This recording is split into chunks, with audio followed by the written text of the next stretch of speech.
Bonjour, merci de nous rejoindre sur François. Donc aujourd'hui, nous recevons Carl Zéro, donc qui vient de nous parler de son dernier numéro de L'Envers des affaires, dans lequel t'as quand même réussi un coup fumant en interviewant Marc Dutroux. Oui, mais bon, Oui, c'est pas pour le scoop en vrai. oui. C'est plus pour le combat qui est le nôtre, qui est commun, Laurence. Et j'en profite pour te rendre hommage parce que tu as commencé même avant moi avec l'affaire Zandvoort. Donc c'était en 2000, si j'ai bonne mémoire. Et moi, à l'époque, je me rendais pas encore compte de tout ça. Moi, je l'ai découvert au travers de l'affaire Allègre en 2003. Donc j'ai 3 ans de moins d'ancienneté dans ce combat. Alors, coup fumant. Coup fumant dans le sens où, en fait, ça m'est venu, j'ai interviewé Aimé Bill, ex-gendarme écarté de l'affaire, qui a commencé à m'expliquer que dès qu'il commençait à remonter un peu trop, on lui disait vous arrêtez, et que on avait inventé contre lui toutes sortes de trucs faux en écriture, machin. Il a lutté pendant 10 ans, il a été blanchi, et du coup il sort un bouquin parce qu'il n'a pas digéré. Après ça, je parle avec Anneke Lucas qui me dit qu'elle a connu Nuéoul dans les années, donc avant Dutroux, dans les années 70, début 70, qui était déjà à l'œuvre dans le même réseau que ce qui semble être les commanditaires de Dutroux. Et du coup, je me dis, bon, ce qui serait intéressant, c'est quand même de demander à Dutroux ce qu'il en pense. Je cherche s'il a répondu là-dessus, je vois que non, qu'il est... bon, qu'il est fou, ça on sait, qu'il est psychopathe, on le sait, mais il a peut-être un avis. Donc, je fais ni une ni deux, j'appelle Maître Daillez, qui est son avocat actuel, et on parle de l'affaire. Et on se rend compte que, globalement, je lui dis, moi je pense qu'il y a des commanditaires, qu'est-ce que vous en pensez? Il dit, je suis pas loin de le penser, est-ce que vous acceptez que j'envoie des questions? J'envoie des questions. Là où le bas blesse, c'est que Dutroux, étant complètement fou, il répond 100 pages avec des découpages, des PV annotés, des trucs impubliables où il parle des conditions de détention des enfants, de ce qu'il a fait ou pas fait aux enfants, parce qu'il y a aussi chez lui cet aspect de vouloir minimiser les choses à mort. À l'écouter, c'est presque Saint-Vincent de Paul, quoi. Donc, faut quand même pas déconner. Par exemple, l'assassinat de son comparse Weinstein, évidemment, c'est pas lui, alors que c'est évident que c'est lui. Concernant les viols des petites, alors les deux petites, même pas en rêve, il n'était pas là. Les deux plus petites, je veux dire, Julie et Mélissa, il n'était pas là. Et les autres, oui, ils ont eu des relations, mais alors il était plein d'attention. Enfin, c'est pas possible. Alors juste, j'aimerais préciser quelque chose. Il y a un Weinstein dans l'affaire Dutroux, donc qui est mort. Hein. Ce n'est évidemment pas le producteur Ah oui, oui, de pardon. cinéma. C'est Bernard Weinstein, un bandit français qui à ce moment-là était en Belgique et donnait des coups de main à Dutroux, notamment pour de sombres histoires de vol de voitures, de camions, d'engins de chantier, de pneus, de n'importe quoi, et de chair fraîche, Oui. petite fille. Non, mais ça peut prêter à confusion à cause de l'homonymie. Oui, bien sûr, et bien sûr. Voilà. Oui, oui, tu as raison. Et tous les Weinstein ne sont pas des ordures. Il y a Exact. aussi des gens qui s'appellent Weinstein Et qui sont des gens très bien. et qui sont normaux. Bref, et donc je reçois ça et ça répond à mes questions, mais il faut aller chercher les réponses dans. J'ai dit, ça me fait penser un peu aux écrits de Fourniret aussi, mais sans le délire un peu crypto-maçonnique, ésotérique qu'avait Fourniret. Oui. Là, c'est très ampoulé, toujours très. C'est assez bien écrit. On voit que le monsieur a du temps. On voit aussi qu'il a lu beaucoup de PV. Et donc, c'est un peu un style alambiqué de PV. Mais moi j'ai été surprise par le style. Je me suis demandé si son avocat n'avait pas réécrit un Ah, peu. du tout. L'avocat a reçu les 100 pages. Il a dit, j'ai pas le temps de lire, je vous les envoie. D'accord. Donc, après, il m'a dit, vous m'enverrez, et j'ai envoyé au moment de la sortie. Donc, il n'a pas pu du tout intervenir. Et l'avocat savait que le seul thème qui m'intéressait, c'était, bon, prédateur isolé ou pas. Oui. Et c'est vrai que dedans, il fait aussi une espèce de plaidoyer. Enfin, de temps en temps, il parle de son innocence, quoi. Oui, c'est-à-dire qu'il dit que des tas de choses l'innocente, que le dossier, ce qui est peut-être vrai, mais que j'ai un peu de mal, moi, à avaler, parce que je sais aussi l'envers du décor, c'est pas l'envers des affaires, mais du décor. Je sais aussi les conditions de détention, je sais aussi les circonstances extrêmement, bon, troubles dans lesquelles les deux petites, Julie et Mélissa, sont décédées, puisque Soi-disant, il avait fait promettre à Michel Martin, son épouse, d'aller les nourrir et d'aller leur donner à boire, et que celle-ci, ayant pris peur de la bande de Courcelles qui entourait Michel Nioul, n'y est pas allé, parce qu'entre-temps, ils avaient pris possession de la maison de Marcinelle, ils avaient volé tout ce qui traînait, la télé, le machin, le truc, et ils étaient un peu là en embuscade. Donc, oui, et puis bon, il dit, enfin, l'innocente, mais il dit pas l'innocente de quoi, parce que il y a quand même des cas, il peut pas être innocenté. Enfin, je veux dire, c'est à cause, c'est à cause de ce qu'il a dit qu'on a retrouvé les gamines. Donc, bien sûr. Et puis bon, il ne nie pas le fait qu'il était un homme de main, mais il n'est qu'un homme de main. Alors, qui viole à l'occasion. Il n'y a aucun doute d'ailleurs, même avant ces affaires-là, l'affaire belge, il allait enlever des petites en Slovaquie, il les violait, après il les renvoyait dans la nature, je sais pas ce qu'il en faisait, il les fournissait. Je pense que il avait commencé à travailler sur ce thème bien longtemps avant l'affaire Dutroux. Mais je pense pas du tout que c'était quelqu'un qui faisait ça pour son plaisir. Il y prenait un peu de plaisir, mais surtout, il y prenait beaucoup d'argent. Et c'est d'ailleurs comme ça que on en revient à Aimé Bill, le gendarme, ou Michel Clip, ou De Betz, le gendarme. Patrick De Betz. C'est des gars de la brigade financière, et le premier truc qu'ils regardent, c'est les comptes bancaires de Dutroux. Et ils voient qu'à chaque disparition correspondent des sommes qui arrivent. Et donc c'est là qu'ils disent, il y a un problème, et dès qu'ils commencent à remonter un peu haut, on leur dit, vous arrêtez. Et c'est au même moment où le juge, qui est un mec bien, le juge Conrot, un peu comme le juge Durand d'ailleurs, il va gicler aussi directement parce que on se rend compte que ça va toucher trop haut. Et alors, les gens disent beaucoup, oui, mais on veut des noms, on veut des noms. Alors, des noms, lui, il les connaît pas. Il connaît Michel Nioul et les autres, lui, c'est Menu Fretin. Là-haut, on rencontre pas Dutroux. Donc, par contre, les autres interviews nous donnent différentes pistes qui reviennent d'ailleurs assez souvent dans ce dossier. VDB, Van den Boynans, qui a été Premier ministre, qui a été ministre de la Défense quand il était le chef du réseau du temps de Hanne Kalika. Également le Baron Noir. Le Baron Noir qui est alors un gars qui est toujours vivant, qui a 85 ans et qui est lié... son nom apparaît beaucoup dans les tueries du Brabant. Et il est aussi dans cette histoire de réseau pédocriminel. Du coup, je finis par chercher un peu plus et je vois qu'il y a peut-être une piste autour de ce qu'on appelait le stay behind. Le stay behind avait été inventé juste après la guerre par les Américains pour laisser derrière, c'est stay behind, des agents en cas d'invasion soviétique ou en cas de basculement d'un pays vers le communisme. Et ils avaient inventé ce qu'ils appelaient la stratégie de la tension. Ça a donné en Italie des attentats revendiqués ou non revendiqués ou faussement revendiqués. Ça a donné en Belgique les tueries du Brabant et sans doute l'aspect, on va dire, chantage du réseau Dutroux. Parce qu'il ne faut pas oublier que tout ça, c'est toujours la même histoire. C'est pareil pour Epstein, pareil pour Puff Daddy si on en parle.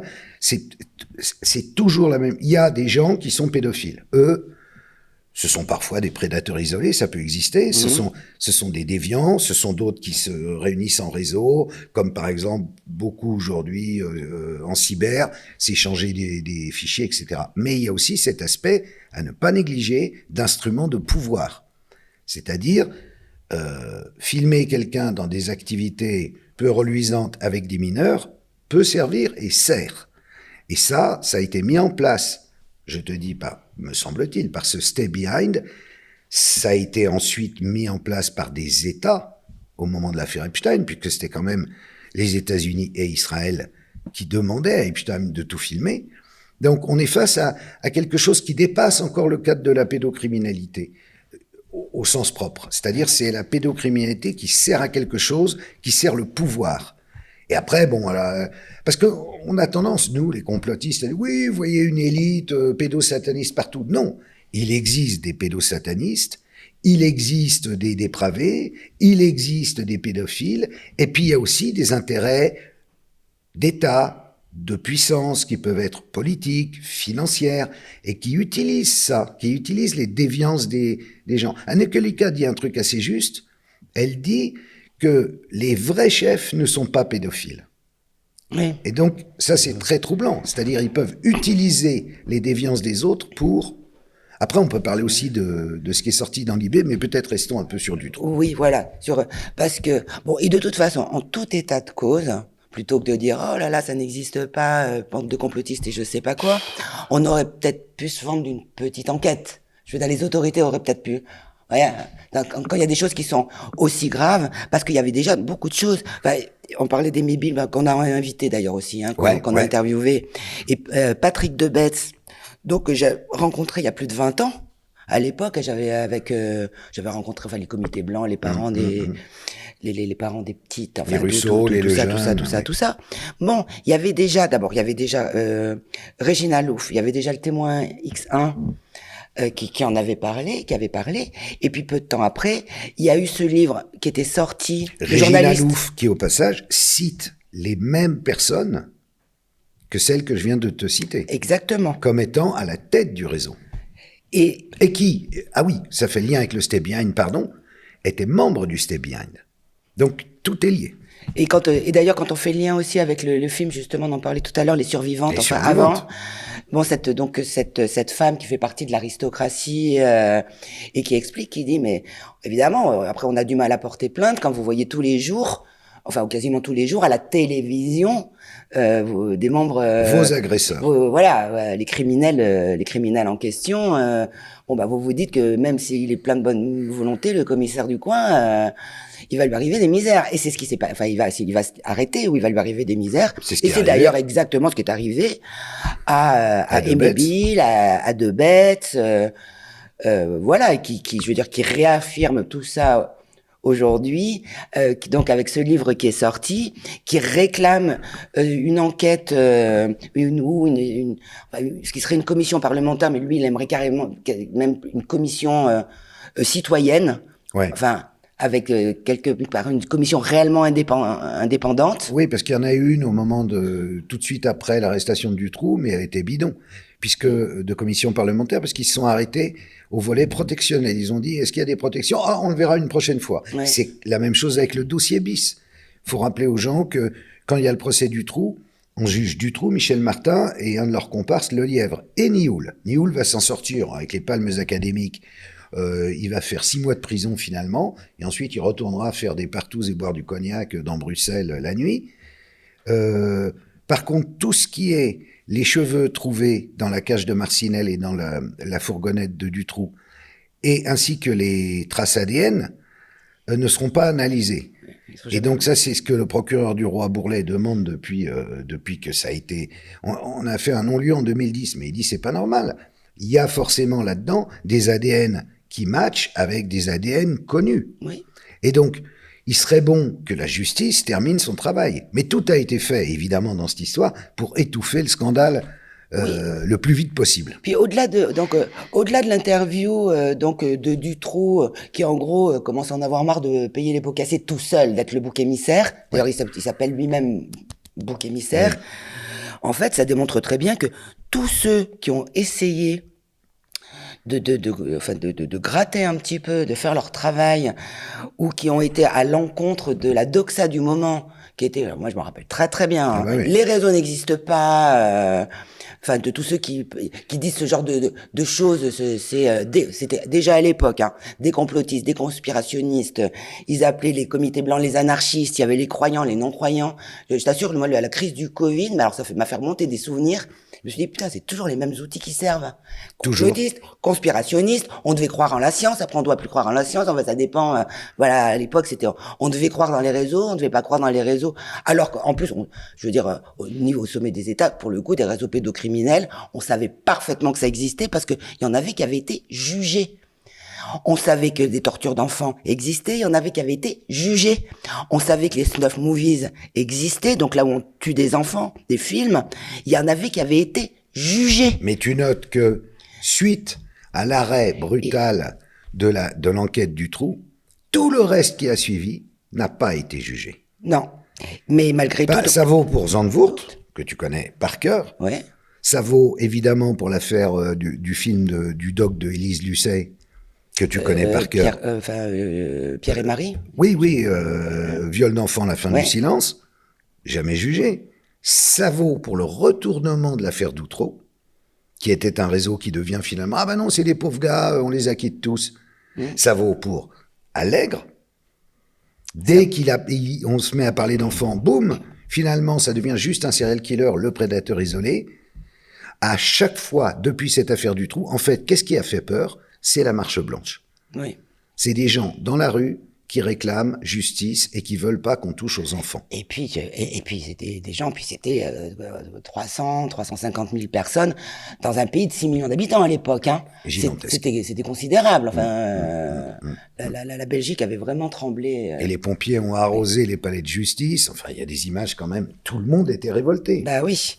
Mais donc en fait, tu démontres très bien, donc avec aussi les autres interviews, que tous ceux qui ont essayé d'aller à l'encontre du circuler, il y a rien à voir, c'est un prédateur isolé, en ont pris plein la tête. Parce que tu cites par exemple, c'est ce qui nous est arrivé. Laurent, c'est ce qui nous arrive à tous les deux depuis 20 ans. Ah ouais, on en prend plein la tête. Ouais, mais en fait, je trouve ça a été un peu plus, une étape plus loin même. Enfin, les gendarmes. Je veux dire, les gendarmes, ça a été, ils se sont fait, je veux dire, calomnier, parce que quand ils ont été blanchis, on en a quand même très très peu parlé, hein, là pour le coup. Marc Riesinger. C'est pareil que je connais de l'époque. Oui, un psy. Le psy, oui. C'est la même chose quand même. Bien sûr, il a défendu le témoignage de Régine Alouf. Et du coup, il a été blacklisté ad vitam aeternam. Partout dans les médias, alors que il avait des chroniques. Alors qu'il est formidablement talentueux, intelligent, mais il a été mis de côté. C'est ça qu'on est en train d'essayer de faire changer. C'est que ce truc auquel on a soi-disant pas le droit de toucher, eh ben on va y toucher, on va faire que les gens comprennent, et on obtiendra ce qu'on a obtenu avec MeToo. Il y aura un MeToo enfant. Oui, puis alors, il faut aussi, parce qu'on peut se dire, oui, bon, alors, en même temps, Dutroux, c'est vieux et tout ça. Il faut quand même se rendre compte. C'est la boîte noire du trou. C'est le début. C'est la première histoire. C'est le péché originel. Il y avait un réseau qui dirigeait ce mec. On a fait payer le mec et on nous a fait croire qu'il n'y avait pas de réseau derrière. Quand les petites étaient dans la cage de Marcinelle, qu'est-ce qu'elles y faisaient? Elles attendaient d'être livrées. À qui? À Michel Nioul. Enfin, Dutroux organisait après des espèces de cérémonies snuff movie avec meurtre, etc. Oui, puis il faut se rendre compte que, en plus, l'impunité n'étant pas très dissuasive, et surtout avec un sentiment d'omnipuissance, de pouvoir tenir les enquêtes, évidemment que ça continue. Mais bien sûr que ça continue. C'est-à-dire que, en fait, comprendre ce qui s'est passé il y a plus de 20 ans, ça comprend aussi ça permet de comprendre ce qui se passe aujourd'hui. Ben, ça sert à ça même. Ça sert à ça. Voilà, je veux dire, c'est pas de l'histoire, c'est ce que je veux dire, c'est pas intéressant uniquement d'un point de vue historique. Non, et regarde combien de temps a mis pour sortir l'affaire d'Olivier Duhamel.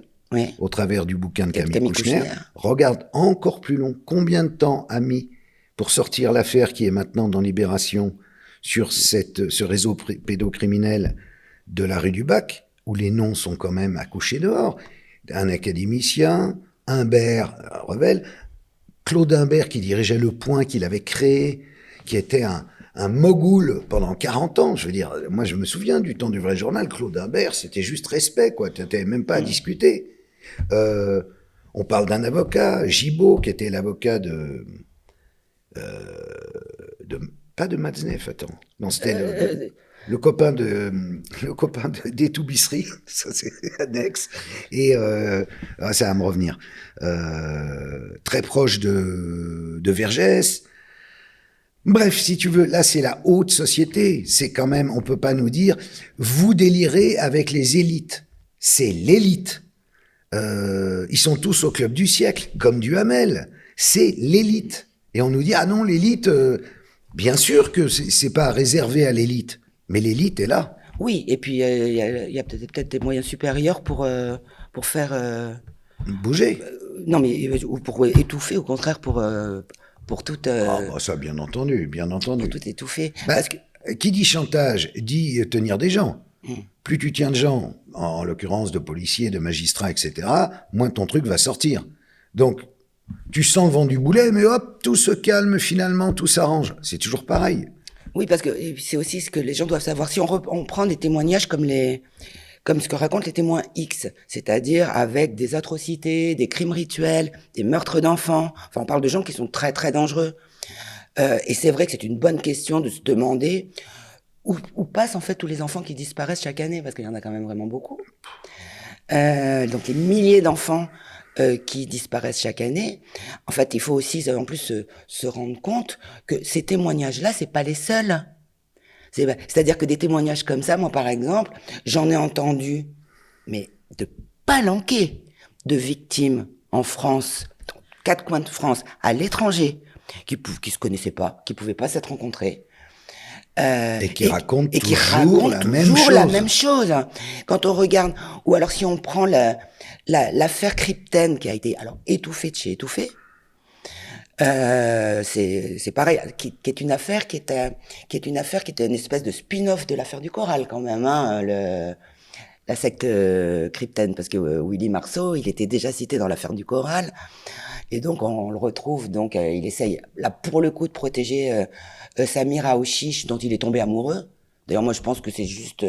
il pensait qu'il pouvait protéger de l'organisation dont il faisait partie, quelqu'un qu'il aimait s'il le disait. Bon, finalement, il en a pris plein la tête. C'est lui qui s'est retrouvé poursuivi en justice. Mais enfin, il y avait et je veux dire, il n'y avait pas que les paroles de Samir.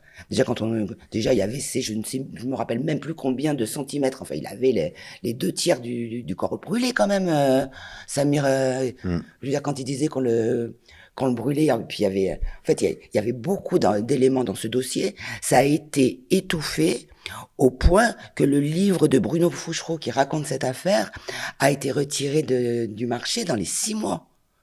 Bon, en fait, on le retrouve aujourd'hui en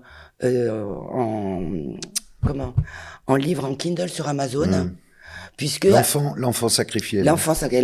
Samir Aouchiche, l'enfant sacrifié à Satan. Et les noms qui ont circulé dans cette affaire, c'était pas du menu fretin, hein, du tout. Et on peut voir le lien d'ailleurs avec le Coral. Enfin, il y a des choses qui font sens.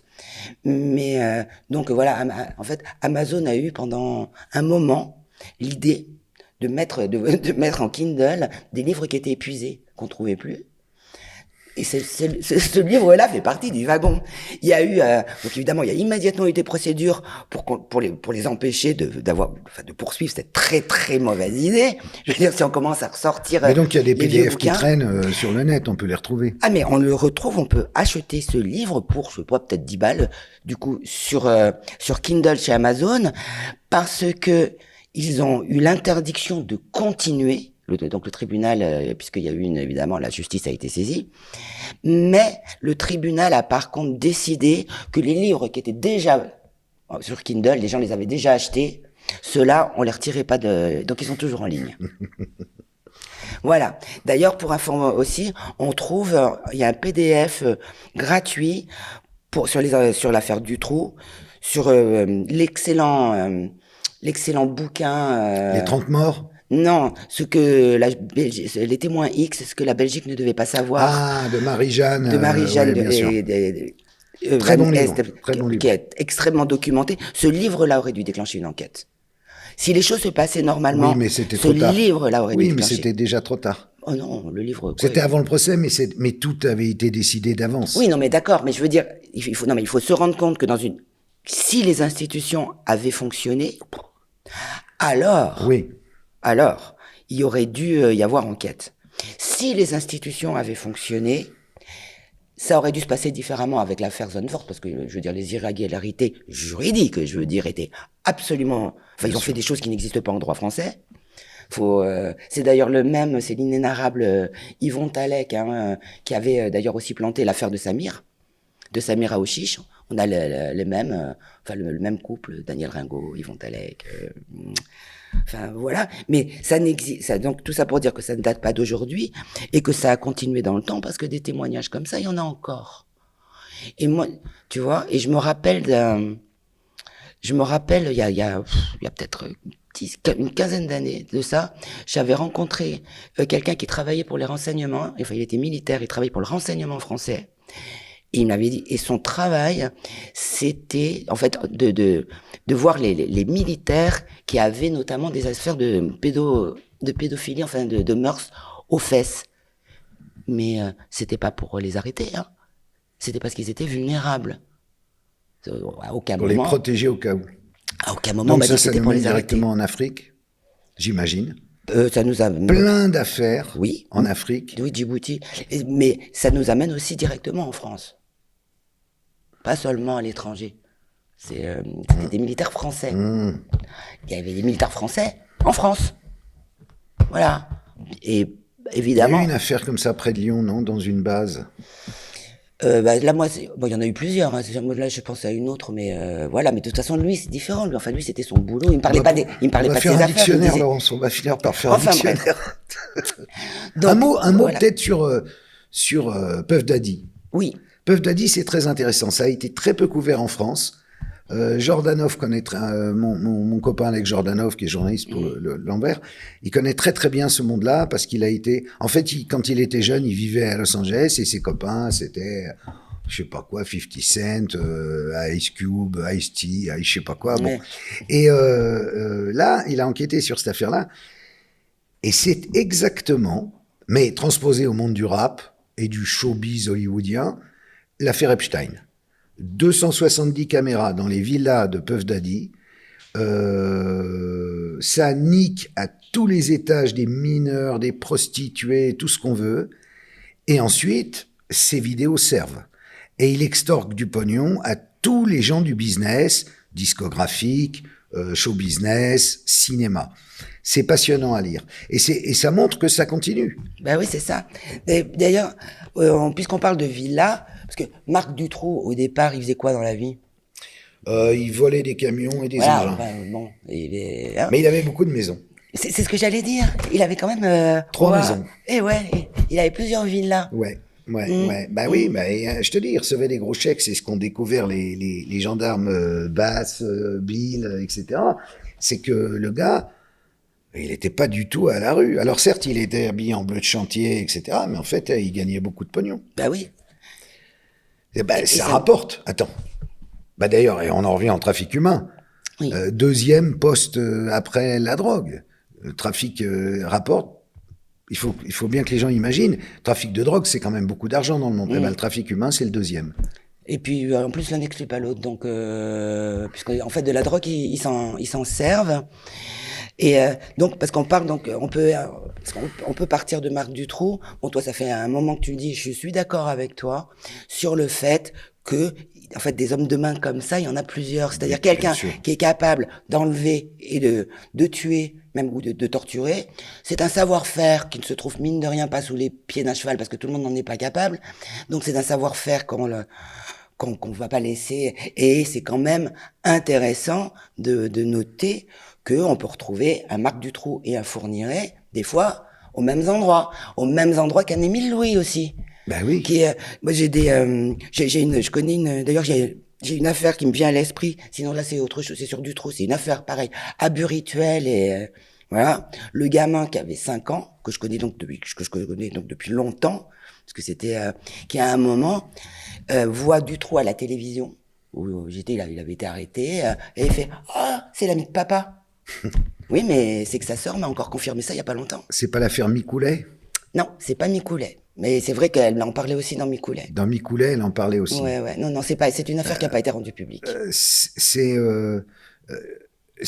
pour ça qu'il faut pas lâcher, tu vois. On pourrait se dire, on est fatigué, ça fait longtemps qu'on fait ça. Mais en réalité, je crois qu'on est en train de gagner. Parce que on arrive à toucher maintenant, grâce aux réseaux sociaux et grâce à Internet, on arrive à toucher un public infiniment plus large que quand il y avait que les médias traditionnels ou officiels pour parler de ça. Oui. Où on ne pouvait pas en parler. Maintenant, on peut. Et tu sais que, par exemple, j'ai été Fourniret est mort, mais j'étais au procès de Monique Olivier. Alors, ça peut être une boutade d'avocats. Enfin, plusieurs fois, l'avocat des parties civiles, enfin, Maître Cédant pour ne pas le nommer, donc du papa de Estelle Mouzin, a dit, mais la PJ française a été le meilleur défenseur de Fourniret. Et c'est vrai que le dossier, en ce qui concerne Estelle, enfin, le dossier a vraiment connu un nouveau souffle avec l'enquête de la gendarmerie. Mais au départ, c'est pareil, les analyses, il y avait rien, voilà, ils n'arrivaient à rien obtenir. Enfin, il y a les 3/4 des actes qu'ils demandaient. Et puis la Libye, la police croyait à cet alibi grotesque du coup de fil de Fourniret à son fils pour lui souhaiter bon anniversaire, alors qu'il n'avait jamais souhaité le moindre anniversaire, soi-disant de chez lui.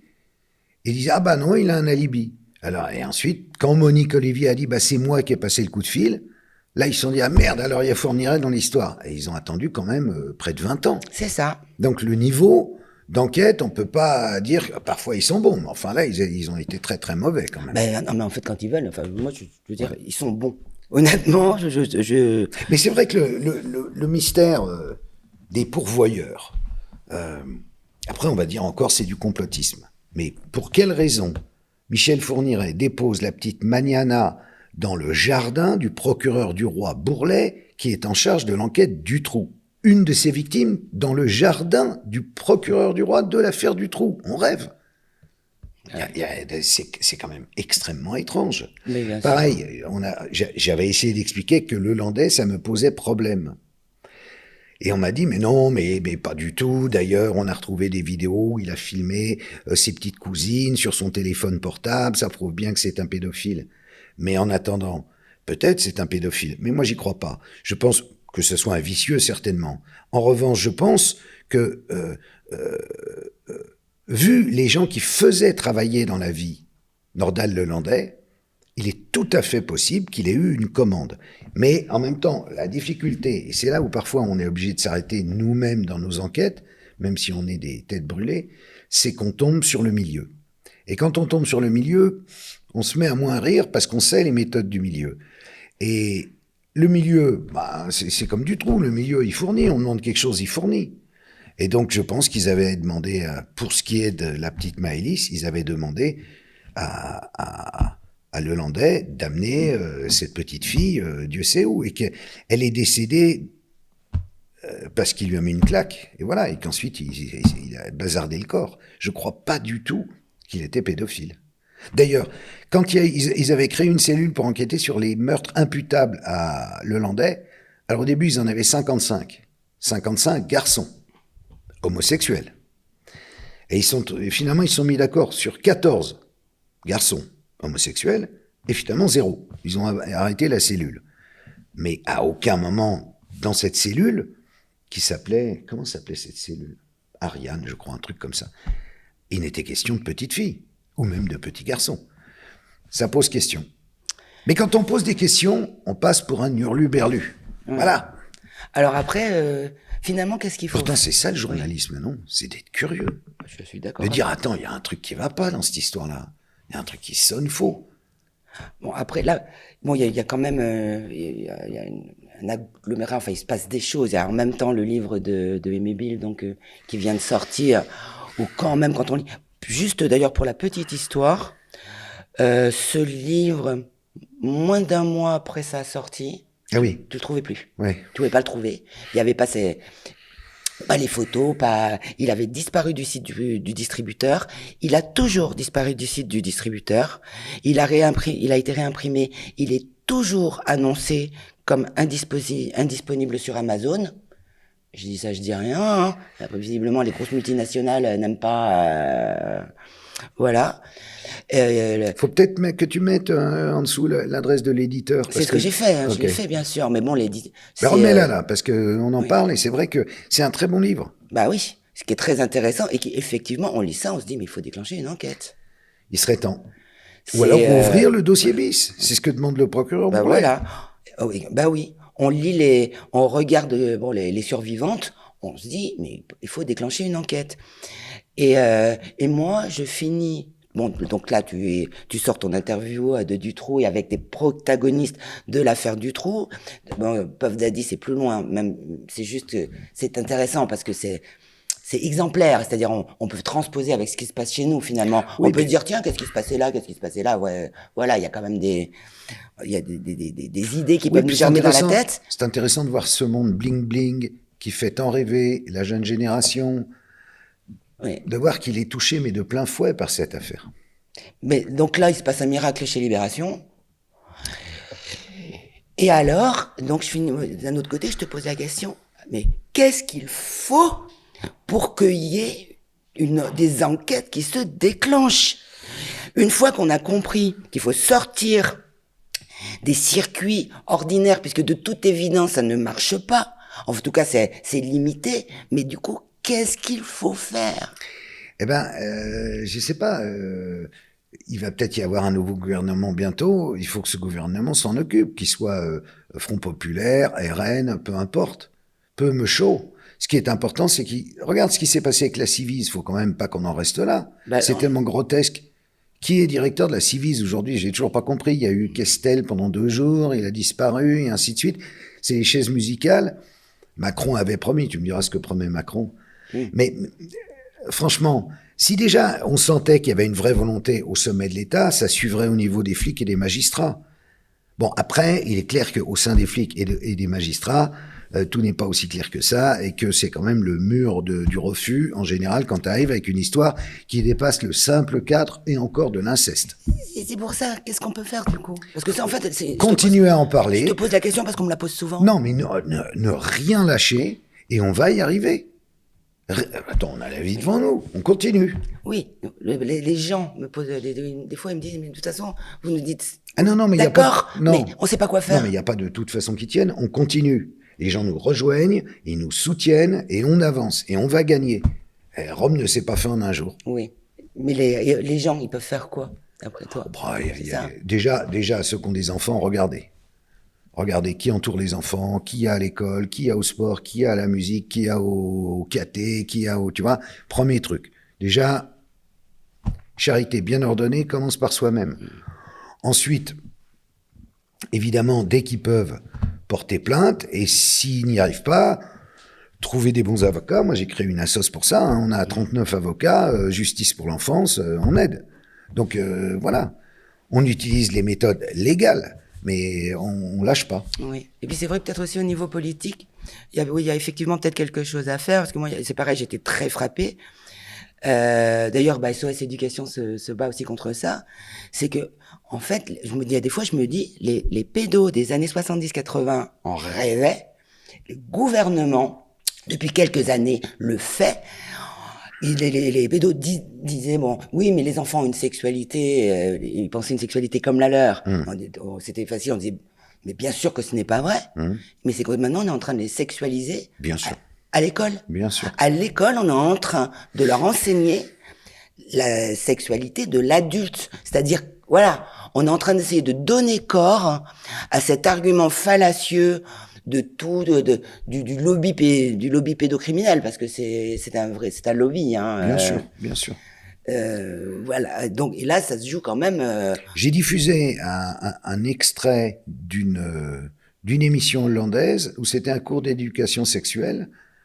Et alors donc, il y avait une dame qui est prof et qui expliquait à un petit garçon de 4 ans comment se masturber.